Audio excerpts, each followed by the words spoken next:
Hey everybody, good afternoon. Back at the home office, your Pratt Pack. We're going to get to the headlines of the day in just a moment and talk more about Rock Pratt Tuesday night at 7, which starts off with the great Dr. Sean Ritchie from the Chiropractic Family Health Center. We will have success stories in studio, amazing people that are walking again because he has cured them of neuropathy. You can find out more about what he does at marydancein.com. He is at 7, and then we're an open talk from 8 until 10, and then a special guest. I'll tell you more about that in a moment in the 10 o'clock hour. But it is election day. But before I get to something important, races, very important to salute the Sheets family, my team, the whole team, because on Saturday, November the 11th, Veterans Day, they'll be giving a free lunch to veterans at all of their locations. Salute to my friends, the Sheets family. Now, as far as the election, a lot of very important election, and I've said many times, grassroots, especially when you look at those who are sitting on various councils and those running for mayor.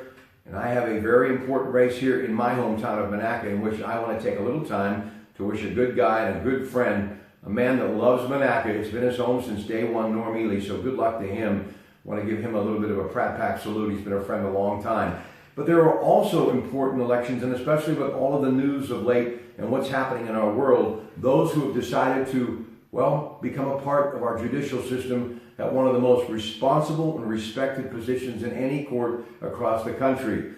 Judges, and in the county races, Court of Common Pleas, Allegheny County, where you can choose two, David Lee Spurgeon, Patrick Conley, Mary McGinley. Armstrong County, where you can choose one, Scott Andracy, Chase McClester. Beaver County, Deborah Lankris de Castro, good friend, good luck to Deborah. And she is an incredible attorney, and I believe, in my opinion, will make a great judge. Also, Mitchell Shaheen and William Breslowski in Washington County.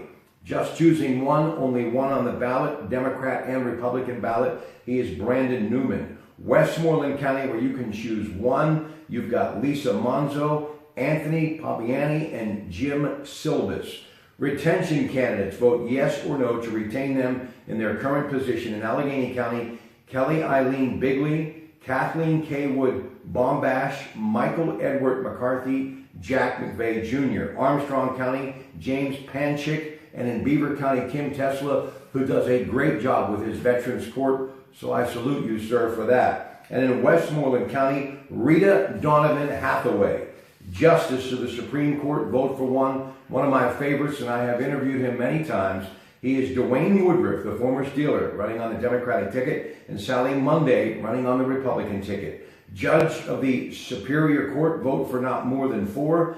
Mary McLaughlin, Carolyn H. Nichols, Debbie Kunzelman, another part of our Beaver County family. Good luck to her. And also Jeffrey Moulton, Greg Stedman, Emil Giordano, Wayne Carragasi, along with Mary Murray and Jules Mermelstein. Judge of the Commonwealth Court, vote for not more than 2. Elaine Geisler, Irene M. Clark, Paul N. Lally, Christine Frisano Gannon. So there you have it, just some of the important things up for grabs in today's election. I'd like to take time and wish all the candidates the best of luck. Now, to the latest on that developing story out of Texas. The gunman who killed 26 inside a small church in Texas Sunday had a record of violence. He was obsessed with a domestic dispute. He sent threatening text messages to his mother-in-law as recently as Sunday morning. The latest developments, the U.S. Air Force acknowledged it did not relay Kelly's court-martial conviction for domestic assault to civilian law enforcement. That could have prevented him from purchasing the firearms used in the shooting.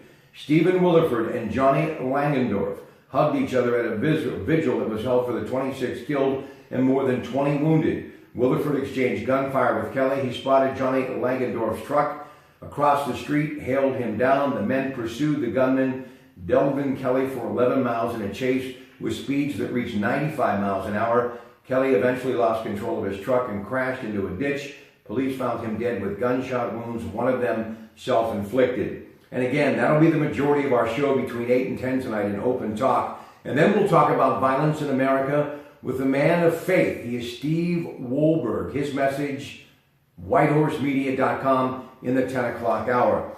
And, we had a caller last night who said to me, Rob, this has been going on a long time, and it's really nothing new. It just seems to me it's been happening at an alarming rate of late, and I did a little research today, and these are some of the other incidents that we're going to be discussing tonight that have happened in recent years in this country. And as I went along and came up with some dates, I started to realize that caller was right, and we'll get to that in a moment. The Harvest Music Festival that killed 58 in Las Vegas, October 1st, 2017. The Pulse nightclub, 49, killed June 2016 on the 12th of that month. Virginia Tech, 32, killed April 16, 2007. Sandy Hook, 27, killed December 14, 2012. The First Baptist Church, Sutherland Springs, Texas, 26, killed this past Sunday, November 5th. Luby's Cafeteria, 23, killed October 16, 1991. McDonald's in San Ysidro, California, 21, killed July 18, 1984. This is why I started to think about that caller who said this has been going on, Rob, for a very long time. The University of Texas, 18, killed August 1st, 1966. San Bernardino, 14, killed December 2nd, 2015. Edmond, Oklahoma, 14, killed August 20th, 1986. And Columbine High School, 13, killed April 20th, 1999. Sad stories, but it is a part of the world we live in. And as I was saying last night, and I'll continue to talk tonight, we need to abide by the law, but we still need to be thinking about protecting ourselves. We can only expect the great first responders, law enforcement, to be able to do so much. So we'll take your calls between 8 and 10 tonight, and then Steve Wolberg from White Horse Media at 10. Now, Monday Night Football. Matthew Stafford passed for 361 yards and 2 touchdowns. Detroit over Green Bay, 30-17. And tonight, the Pens will host Arizona. Hey, let me take a little bit of time to kind of fast forward to Thursday. Mike Pintek and I will be at the Pittsburgh International Airport saluting veterans with News Radio 1020 KDKA. And we are going to be joined in the noon hour, Lieutenant Colonel in the Reserves, West Point graduate, former state representative, state senator, and CEO of the PA Coal Alliance, John Pippy, the military, 2017.